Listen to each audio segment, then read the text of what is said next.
আসসালামু আলাইকুম, welcome to my medical GK channel. Saline প্রয়োগ। স্যালাইন নানাভাবে প্রয়োগ করা হয়, যেমন রেকটাল স্যালাইন মলদ্বারের ভেতরে দিয়ে দেওয়া হয়। সাবকুটেনাস স্যালাইন চামড়ার নিচে এভাবে অল্প পরিমাণ দেওয়া সম্ভব হয়। বেশি স্যালাইন দিতে হলে তা ইন্ট্রাভেনাস দিতে হবে। এটি দুভাবে দেওয়া যায়, তা হলো ক্লোজ মেথড এবং open method. Close method intravenous ইনজেকশনের মতো নিডিল ফুটিয়ে তা বেঁধে বা আটকে রেখে স্যালাইন প্রবেশ করানো হয়। ওপেন মেথড চামড়া কেটে শিরা ওপেন করে তার মধ্যে স্যালাইন দিতে হয়। বেনটি বের করে নিয়ে তার মধ্যে স্যালাইন প্রয়োগ করতে হয়। যদি সুচ ফুটিয়ে প্রয়োগের মতো শিরা স্পষ্ট না পাওয়া যায়, তখন ওপেন মেথড প্রয়োজন হয়। ক্যানুলা বা বোতল উল্টে উপরে আটকে রাখা হয়।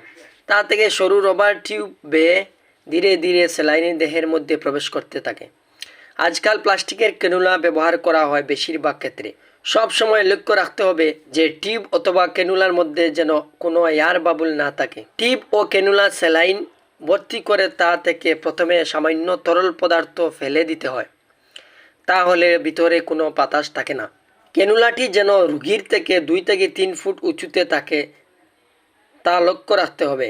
তা না করলে স্যালাইন ঠিকমতো বা ফ্লো করবে না। ঠিকমতো দেওয়া হলে 40 থেকে 45 মিনিটে 3 পাইট স্যালাইন রোগীর দেহে প্রবেশ করবে। ওপেন স্যালাইন দেওয়া হয়ে গেলে তার চামড়া সেলাই করে বুড়ির তুলো চাপা দিয়ে তা ব্যান্ডেজ করে দিতে হয়।